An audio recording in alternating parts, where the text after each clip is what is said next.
I still remember the exact moment my boots touched the edge of the old wooden porch of my family's blue farmhouse in Asheville, North Carolina.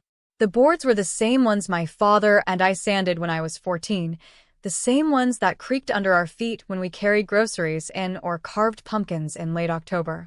For 11 months overseas, I had pictured this porch every night before sleeping in cold barracks, imagining the warmth that would hit me when I finally came home. I told myself that once I walked up these steps again, everything heavy inside me would loosen. I thought I would be greeted with hugs, tears, maybe even a welcome banner. I had survived things I never wanted to speak out loud, and I believed coming home would feel like stepping into light after a long, cold tunnel. But the moment I looked into my parents' faces, all that hope collapsed. My mother, Linda, stood in the doorway with her arms crossed, her sweater sleeves pulled up to her elbows the way she always did when she was irritated. My father, George, hovered next to her, his hands shoved deep into his pockets like he had somewhere else to be. Their smiles were thin, forced, brittle. Even the air between us felt strained. Behind them, my younger brother Ryan and his girlfriend Melissa barely glanced up from their phones. Nobody moved toward me. Nobody reached for me. Nobody even said my name. I stood there with my duffel bag still slung over my shoulder, waiting for something familiar, something warm. Instead, my mother's first words sliced through the quiet like a blade. "Do they give you a printed confirmation of your death benefits?" she asked. "Or does the military send that later?" My hands tightened around the strap of my bag. I actually thought I misheard her. She said it so casually, like someone asking about a receipt from the grocery store. I waited for her to laugh and say she was joking. She didn't. My father didn't correct her. Ryan didn't blink. Melissa didn't even lift her eyes. That was my welcome home. Still, I tried to pretend it was nerves or shock or something I could explain away. I told myself they just didn't know how to process me showing up earlier than expected. I tried to imagine some hidden warmth under their cold surfaces. I even hugged them, though their arms stayed slack around me like empty jackets. Ryan gave me a half-hearted pat on the back without really touching me. Melissa didn't bother to stand up. Inside the house, everything looked the same, but felt different. The pictures on the wall were the same ones from my childhood. The smell of coffee and pine cleaner still lingered the way it always did. But the energy in the air was different. The walls felt tighter. The rooms felt smaller. I had never felt like a stranger inside my own home until that day. That night, I walked past the kitchen on my way to grab water, and I caught their voices drifting through the cracked door. I froze when I heard my father whisper, "For $100,000. Imagine what we could have done with that." My mother sighed as if grieving a missed lottery win and said, "We shouldn't have counted on it, but we did. Counted on it. Counted on me dying." I felt my throat close as I leaned against the wall, listening to the family I had written letters to from muddy trenches talk about my life like it had been a financial inconvenience. I went to my childhood room, the small one with the crooked window overlooking the backyard. I always used to stare out of it during summer storms and imagine the world beyond the hills. That night, though, the room felt like a box. My bed, my posters, my books, everything felt untouched, frozen in time, while I had come back changed in ways I didn't even have words for. 2 days later, while I was unpacking, I heard Melissa's voice slip through the hallway. "We already planned the down payment for the Denver condo," she said. "Now, what are we supposed to do?" Ryan muttered something back, but I didn't need to hear the rest. They had already decided where my supposed death benefits were going. They had already made plans for a future that didn't include me breathing. It wasn't grief they were wrestling with. It was disappointing. The realization hit me hard and fast. I wasn't safe. Not in this house. Not with these people. Not with family who looked at me and saw a ruined payday instead of a returned soldier. But instead of fear, something colder settled inside me. Focus. I had spent months learning to read danger from a single glance, a single shift in the air. And I felt danger now. Not the loud kind, but the quiet kind. The kind that grew behind half-closed doors and whispered conversations. That was the night the idea formed. A small spark at first. A test. A plan. If they wanted a death so badly, I would show them one. If they were willing to gamble with my life, I would make them reveal their intentions. And if they had already imagined a world without me, then I needed to know how far they were willing to go. I stood by the crooked window and watched the shadow of the old oak tree sway across the yard, and in that moment, something inside me shifted. The soldier in me woke up. The survivor in me sharpened. The daughter in me died a little. That was the night I began planning my trap. Not out of revenge, but out of necessity. Out of self-protection. Out of the cold truth that sometimes the people who share your blood are the same people who would rather see you buried than see you walk back through the front door alive. The night I decided to set the trap, I sat on the edge of my childhood bed, staring at the cracked paint on the window frame and listening to the muffled voices downstairs. My family sounded restless, pacing, whispering, their tones sharp with frustration instead of concern. They weren't worried about my well-being. They were worried about their failed financial windfall. Every word that floated up the stairs only confirmed what I already knew. I could no longer trust any of them. So I called the only person I could trust. Evan Price. Evan had served beside me through dust storms, freezing nights, and the kind of days when the sky felt like it was pressing down on our helmets. He wasn't just a friend. He was a brother forged not by blood, but by survival. When he picked up the phone, I didn't even know how to begin. My voice cracked. I tried to explain what had happened since I came home, how my family looked at me like I had ruined their lives by staying alive, how their disappointment clung to the walls like smoke. Evan didn't interrupt. He didn't say it sounded impossible. He didn't tell me to calm down. He simply said, "Tell me exactly what you need, and I'll make it happen." And that was it. The plan began. The next morning, I came downstairs holding my stomach and moving slowly. My mother noticed immediately, asking if something was wrong. The concern in her voice was thin, forced, almost rehearsed. I told her I had been feeling sick and that the military doctor suggested some tests. Her eyes widened, not with worry, but with calculation. I pretended not to notice. Over the next 3 days, I dropped small pieces of the story. Headaches, fatigue, weight loss, dizziness. My father nodded along with every symptom like he was mentally adding numbers. Melissa Googled conditions on her phone. Ryan paced behind the couch, chewing the inside of his lip nervously, not because he cared about me, but because he was terrified the payout they envisioned might disappear entirely. 3 days later, I staged the moment. I made sure they were all in the living room. My mother is folding laundry. My father is reading the news on his tablet. Ryan and Melissa are whispering over their joint Zillow search for a Denver condo. I stepped into the doorway with my phone pressed to my ear, pretending I didn't see them watching. "Yes, doctor," I whispered. "I understand. 6 months. I see." I let my shoulders drop. I let my breath shake. I hung up slowly, staring at the floor like it was crumbling beneath me. Nobody moved. I lifted my head. "It's terminal." My mother gasped, pressing her hands together as she might pray. But her eyes didn't fill with tears. Instead, they brightened. My father muttered, 6 months, how long do payouts take? Melissa grabbed her notebook from the coffee table and started writing. Ryan cleared his throat and asked if I had given the military my beneficiary information. Not one of them hugged me. Not one of them asked if I was scared. Not one person said they loved me. They weren't relieved that I was alive, but they were suddenly very interested in the timeline of my supposed death. By the end of the week, they presented their first plan, neatly organized spreadsheets showing expected coverage, projected payouts, and funeral cost deductions. They talked about my life insurance like it was a down payment on their dreams. There were even lists of purchases: new cars, a vacation to Europe, renovations for the farmhouse, and a condo in Colorado worth almost $480,000.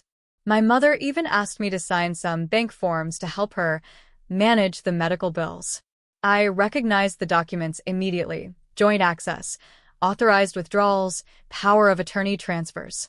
If I had signed everything they pushed under my nose, I would have handed them every dollar I had earned since I enlisted. When money didn't move fast enough, their desperation grew. And then it escalated. The poisoning started small. a bitter flavor in the orange juice, a metallic taste in my coffee, soup that burned the back of my throat in a way no seasoning could explain. The fourth incident happened at night when Melissa brought me tea. "It'll help you sleep," she said sweetly. 15 minutes later, my vision blurred, my breathing went uneven, and I stumbled toward the bathroom, gripping the wall. I didn't need medical training to know something was wrong. After rinsing my mouth and steadying myself, I poured the remaining tea into a plastic bag, sealed it, labeled it with a date, and hid it under the loose floorboard in my room. I did the same with every suspicious drink or food item from that point on. Bottles, powders, napkins, receipts. I stored everything like a forensic archive. Meanwhile, Evan was making moves of his own. He reached out to Carla Jennings, a private investigator from Richmond who specialized in insurance crimes. Carla connected us with Detective Joshua Harding from the Asheville Police Department, a man with a calm voice and sharp instincts. Together, they taught me how to install audio devices under tables, how to set up small cameras that looked like screws, and how to record conversations without drawing suspicion. Everything was backed up automatically to a hidden cloud folder that Detective Harding monitored. And my family gave us more than enough material. They whispered about dosing me heavier. They discussed how lenders expected payment. They mentioned the name Silas Crowley, a lender with a reputation for settling debts violently. They planned out what they would do with the money before my non-existent funeral could even be arranged. The strangest part was how calm I felt watching their plan unfold. Each new recording hardened me instead of frightening me. I wasn't dying. I wasn't fading. And I wasn't going to become their silent casualty. For the first time since returning home, I felt something like control. They wanted a terminal diagnosis. So I made it the rope they eventually hung themselves with. And as their greed grew louder, my resolve grew sharper. This time, they weren't going to turn me into a victim. Not now. Not ever. By the end of the second week, the house no longer felt like a home. Every step I took echoed with suspicion. Every drink they handed me felt like a gamble. Every whisper behind half-closed doors tightened something inside my chest.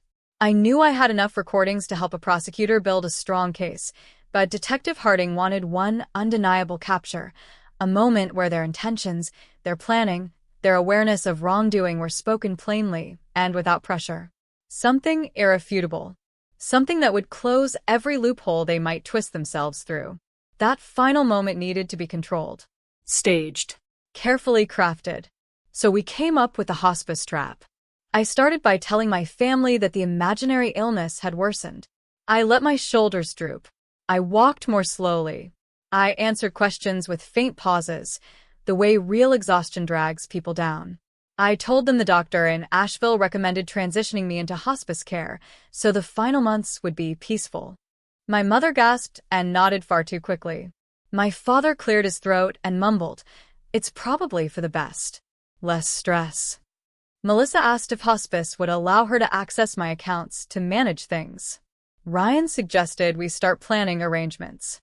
No one asked if I was scared. No one asked if I was in pain. No one asked if I wanted a second opinion. They simply agreed. Too easily. With an eagerness that twisted my stomach. The next step was securing a location. Detective Harding found a small, staged home just outside of Asheville, a property often used for elder care training simulations. It looked exactly like a private hospice suite. Soft lighting, pale walls, medical equipment arranged neatly around a reclining bed, and a comfortable chair in the corner where a family member might sit.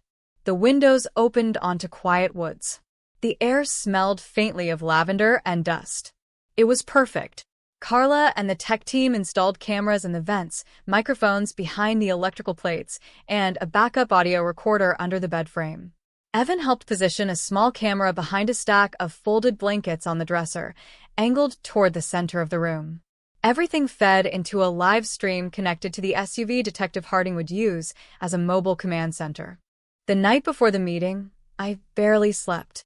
I kept replaying their voices in my mind, their calculations, their whispered arguments about timing, their cold discussions of lenders and payouts.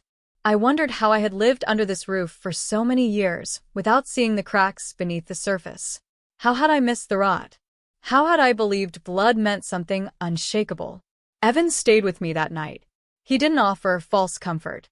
He didn't tell me it would all be fine. He just sat beside me, a silent anchor, until the sun rose through the blinds.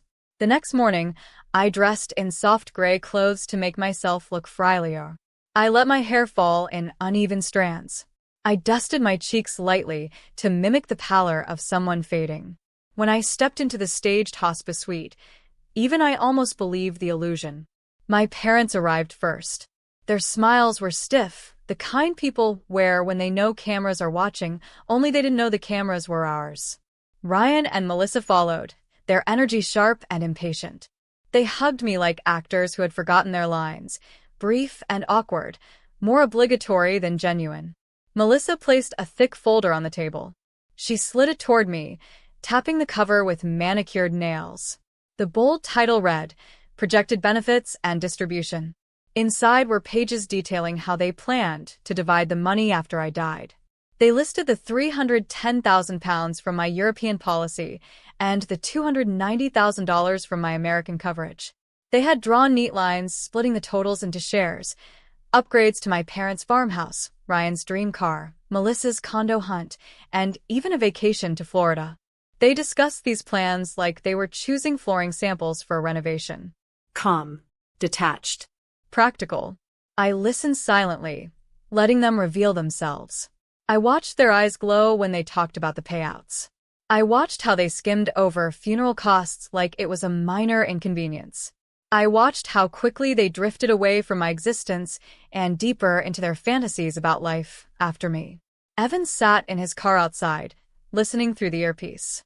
Detective Harding and Carla sat in the SUV down the street, watching the live feeds.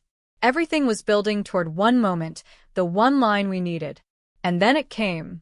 Melissa leaned in, lowering her voice like she was sharing a secret in a restaurant. "If we give her one more dose tonight," she said, "the lenders can clear our balance before they start threatening us." My stomach twisted. My pulse hammered.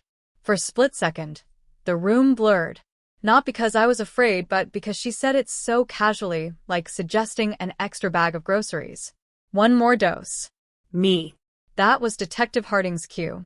The door burst open. 2 officers followed him inside. The room exploded into chaos. Melissa shrieked. My father stumbled back against the counter, hands raised. My mother clutched her sweater like it was armor. Ryan tried to run but made it only 2 steps before an officer blocked his path. Papers were scattered across the floor. Chairs scraped. Voices collided. And through it all, my father repeated the same desperate phrase, over and over. "This isn't what it looks like." But the cameras were still rolling.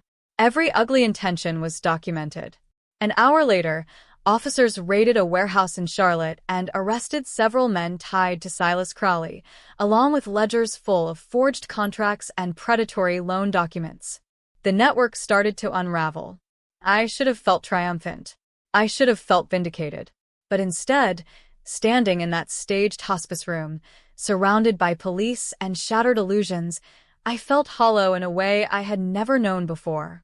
Because the truth was undeniable now. My family wanted me gone so badly that they didn't even notice the moment the police walked in. They weren't devastated. They were furious that their plan had failed. And that hurt more than anything they had ever done. The days after the arrests felt strangely quiet, as if the world had lowered its volume while I tried to understand what my life had become. I spent the first night in a small motel off the highway, sitting on the edge of a stiff mattress while the air conditioner hummed like a distracted guardian. I kept expecting someone to knock on the door, to apologize, to scream, to blame me. But nobody came. My silence was invisible to the people who once raised me, and their silence toward me said more than any words ever could. Detective Harding called the next morning. Legal proceedings were already in motion. He told me my parents, Ryan and Melissa, were being charged with attempted poisoning, conspiracy to commit insurance fraud, financial exploitation, and several counts tied to the illegal loans they had taken from Silas Crowley's network. He spoke calmly, like a man who had guided dozens of victims through hundreds of twisted situations. Still, the weight of hearing every charge hit me like an ocean wave. Part of me wanted to collapse with relief. Another part wanted to curl into a ball and grieve a family I never truly had. But the investigation also had a shadow side. My side. I had lied about a diagnosis. I had staged an entire medical scenario. I had manipulated systems that required honesty, even if my deception came from a place of survival. Within 48 hours, I was sitting in a lawyer's office in downtown Asheville, surrounded by folders stacked like crooked towers. My attorney, Margaret Hill, explained everything in a steady tone. Yes, my lie had protected me. Yes, the evidence I gathered was crucial. Yes, the law would consider the abuse, the threats, and the attempted harm. But deception, even protective deception, had consequences. I would need to repay a portion of the insurance claim I had pre-processed, nearly $18,700, because the paperwork had entered a formal review. I would have to attend hearings, answer questions under oath, and stand in rooms that made me feel exposed and small. She warned me that opposing counsel might try to twist my motives, portray me as manipulative, or suggest I had entrapped my family. The thought of sitting across from them again made my stomach knot, but I forced myself to breathe. This wasn't war in the traditional sense, but it was still a battlefield, and I had fought on worse terrain. When the hearing dates were set, I called Evan. He didn't hesitate. He didn't ask for explanations. He simply said, "Tell me where you want to live." I didn't want the farmhouse. I didn't want memories soaked into the walls. I didn't want to walk past the crooked window where I had hidden evidence like a frightened child. So we drove to Boone, North Carolina, a mountain town that smelled like pine and fresh air, far from Asheville's chaos. After a few hours of searching, I found a small red brick townhouse with tall windows, a porch swing, and a view of rolling hills that reminded me that the world could still be gentle. The rent was $1,850 a month, more than I wanted, but the safety was worth every dollar. The day I signed the lease, the landlord handed me the keys with a smile that felt like sunlight. "Welcome home," he said. I cried in the car afterward, not from sadness, but from relief that I finally had a place where I didn't have to watch my back. The first week was strange. The townhouse echoed with emptiness. I slept in the middle of the mattress as if the edges were dangerous. I checked the locks twice, sometimes 3 times. I ate meals standing up in the kitchen out of habit from months of tension. But the silence wasn't harmful anymore. It was healing. I sat on the porch swing each morning with a mug of coffee and watched sunlight spill across the pines. The air felt clean, almost soft. Therapy began soon after. My therapist, Dr. Elaine Parker, had an office filled with warm-colored lamps, a wall of books, and 2 soft chairs that looked like they belonged in a European cottage. The first session felt surreal. I wasn't used to talking about feelings or letting someone see the raw edges inside me. I told her everything in pieces. The porch, the whispers, the paperwork, the poisoning attempts, the staged hospice trap. She listened without flinching. Healing wasn't linear. Some days I woke up brave. Other days I cried before noon. Some afternoons I drove without a destination, letting the mountains steady me. But slowly, painfully, I started remembering who I was before survival was my only instinct. A month later, I found work at a veterans support center in Asheville. The building was an old brick with wide hallways and posters about resilience taped to the walls. My job was simple but meaningful, talking to younger veterans about warning signs, red flags, boundary setting, mental health resources, and how to recognize when a situation at home isn't safe. Each conversation felt like placing a stone back into the foundation of my own life. There were rewards in helping others. There was a purpose. There was something steady about giving support that I had once needed myself. But danger still lingered on the edges of my new beginning. Detective Harding met me at a diner one afternoon. He explained that even though Crowley and several members of his network were arrested, the organization had roots that stretched beyond North Carolina. "They may not come after you," he said, stirring his coffee, "but you should stay aware. You were the reason their operation cracked open." His warning settled in my chest like a cold stone. But fear wasn't going to dictate my future. Not anymore. I learned to live with caution instead of paranoia. I learned to trust my instincts without suffocating under them. I learned to build a life that belonged to me.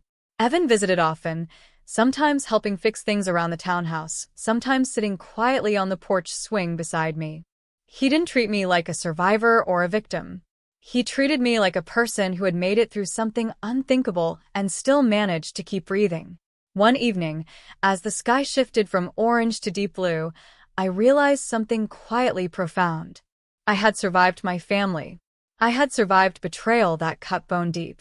I had survived the fear, the manipulation, the poison, the lies. But more importantly, I was choosing to live. Not for them. Not for forgiveness. Not for closure. But for myself. For the first time in years, my life was mine again. And that was something they could never take from me.